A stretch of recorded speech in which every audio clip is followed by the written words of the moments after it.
नमस्कार दोस्तों।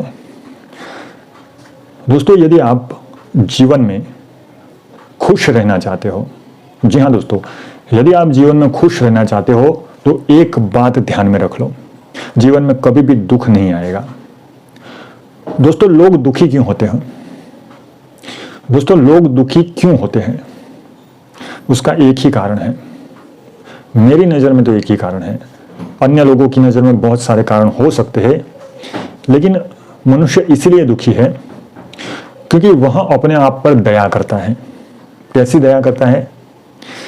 देखो मैं कितना अच्छा हूं, मैं कितना दयालु हूं, मैं कितना सहनशील हूं, मैं किसी को कुछ जवाब नहीं देता, मैं किसी को कुछ बोलता नहीं, मैंने कितना अच्छा काम किया, मैंने इसके लिए वो किया, मैंने इसके लिए ये किया, फलाना ढीकला, मैं कितना अच्छा हूं।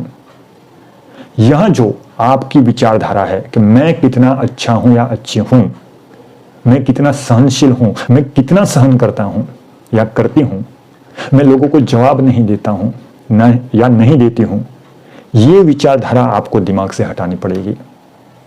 दोस्तों, जिस दिन आप इस विचारधारा से बाहर आ जाओगे, उस दिन आप अपने आप को कभी दुखी नहीं पाओगे। दुख इसी कारण तो होता है कि हम अपने आप पर दया करने लगते हैं कि मैं कितना अच्छा हूं, मैं लोगों के लिए कितना करता हूं, लेकिन फिर भी मेरा नाम नहीं होता, यश नहीं मिलता है, कीर्ति नहीं होती है।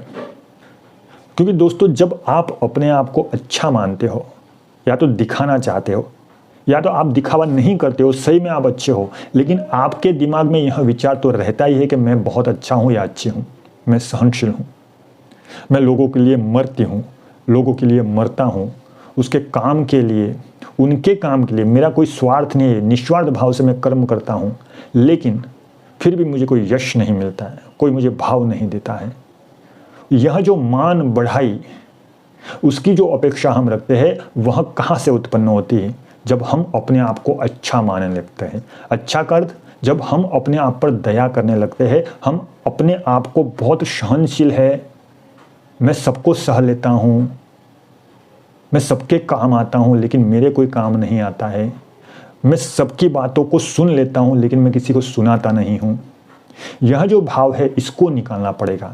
यदि आपके साथ में कोई व्यक्ति आपके सामने आपको कुछ अपशब्द बोल रहा है या गलत बर्ताव कर रहा है, तो आप तुरंत ही उसका प्रतिकार करें, उसका जवाब दे, उसको उत्तर दे। यदि आप उसको उत्तर नहीं दोगे, उसके जैसा आप उसके साथ व्यवहार नहीं करोगे, तो यह बात आपके हृदय में अंकित हो जाएगी, आपके चित्त में अंकित हो जाएगी, और वो कभी ना कभी बाहर निकलेगी। और जब तक बाहर नहीं निकलती है, उसके साथ वैसा व्यवहार आप नहीं करते हो, या तो आप उसको जवाब नहीं देते हो, तब तक आपके चित्त में वो अंकित होकर स्फुरित होती रहेगी, बढ़ती रहेगी, विस्तृत होती रहेगी। तो इसीलिए उस भाव को, उस बातों को, उस व्यवहार को हृदय में अंकित न होने दीजिए, उसका विस्तार होने न दीजिए। जैसे ही आपके सामने कोई व्यक्ति अपशब्द बोलता है, आपको दुर्व्यवहार करता है आपके साथ, तो उसको भी अपशब्द कहने और दुर्व्यवहार कहना, यह कोई गलत बात नहीं है। क्योंकि जब आप किसी को प्रत्युत्तर नहीं देते हो, तो होता क्या है, आपके अंदर वो दया भाव आ जाता है। आप दया भाव अर्थात अपने आप के लिए, अपने लिए वो दया भाव आ जाता है कि मैं बहुत अच्छा हूं। यह दया भाव आपको निरंतर दुखी करता रहेगा। ऑन द स्पॉट यदि आपको बात को निपटाना है और वो दया भाव आपके अंदर नहीं लाना है, आपको दुखी नहीं होना है, ऑन द स्पॉट जैसे ही किसी ने आपके साथ दुर्व्यवहार किया, आप उसको जवाब दो। आप सभ्यता से भी जवाब दे सकते हो। यदि सामने वाला असभ्य बर्ताव कर रहा है, तो उसके साथ असभ्यता से बर्ताव करना भी कोई गलत नहीं है।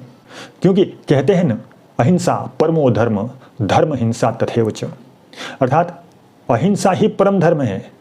परंतु यदि धर्म की कोई हिंसा करता है, तो उस धर्म की हिंसा को बचाने के लिए हिंसा करना भी एक धर्म है और परम श्रेष्ठ धर्म है।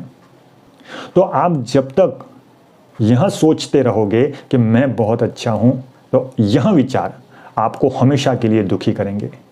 तो कभी भी अपने आप पर दया भाव मत रखो। दोस्तों, जो लोग जैसी भाषा समझते हैं, उसी भाषा में उनको समझाना पड़ता है। दोस्तों, अब कोई कोई यह भी कह सकता है कि किसी के साथ अपशब्द या दुर्व्यवहार करना कौन सी अच्छी बात है, ये क्या सिखा रहे हो आप। तो दोस्तों, हमें यह भी सोचना चाहिए कि हम यदि किसी से गलत शब्द नहीं यूज़ करते, हम जब किसी से गलत व्यवहार नहीं करते हैं और अपशब्द नहीं बोलते हैं, तो हम सामने से क्यों सुने। यदि हम नहीं समझाएंगे तो यह अपने आप पर दया होगी कि मैं कितना दयालु हूँ, और यह मन ऊपर से तो कहेगा मैं बहुत दयालु, लेकिन अंदर से कभी स्वीकार नहीं करता है। अंदर से तो हमें यही रहता है कि मैं इसे कब जवाब दूँ, कब इसके साथ ऐसा जैसा उसने मेरे साथ व्यवहार किया वैसा ही व्यवहार मैं उसके साथ करूँ। यही मंथन अंदर चलता रहता है, परंतु हम ऊपर से दिखावा करते हैं बहुत अच्छा होने का। तो मेरा अंत में तो यही कहना है कि जैसे के साथ वैसा करना दुर्व्यवहार नहीं है, परंतु दुर्व्यवहार करने वालों के साथ दुर्व्यवहार करना ही व्यवहार कहा जाएगा। अंग्रेजी में कहावत है कि टीट फॉर टैट, जैसे के साथ वैसा। तो हम जब तक जैसे के साथ वैसा नहीं करोगे, आप सामने वाले को पहले समझा सकते हो, उसको एक अवसर दे सकते हो, 2 अवसर दे सकते हो। अरे भगवान कृष्ण ने तो 100 अवसर दिए थे, लेकिन वो भगवान कृष्ण थे, हम भगवान कृष्ण नहीं हैं। हम सामान्य मनुष्य है, हम सहन नहीं कर पाते हैं। तो खाली अपने आप को सहनशील कहना और मैं बहुत दयालु हूँ, मैं किसी को सुनाता नहीं हूँ, मैं सुन लेता हूँ, मैं निस्वार्थ भाव से लोगों की सेवा करता हूँ, यह सब बातें जो है वो कहीं ना कहीं अपने आप को दुखी करती है, क्योंकि हमें उसके प्रतिफल में कुछ ना कुछ चाहिए होता है और वो हम नहीं पा सकते, हमें नहीं मिलता है, तो हमें क्रोध आता है। तो इस तरह से पूरा जीवन हमारा दुखमय होने लगता है।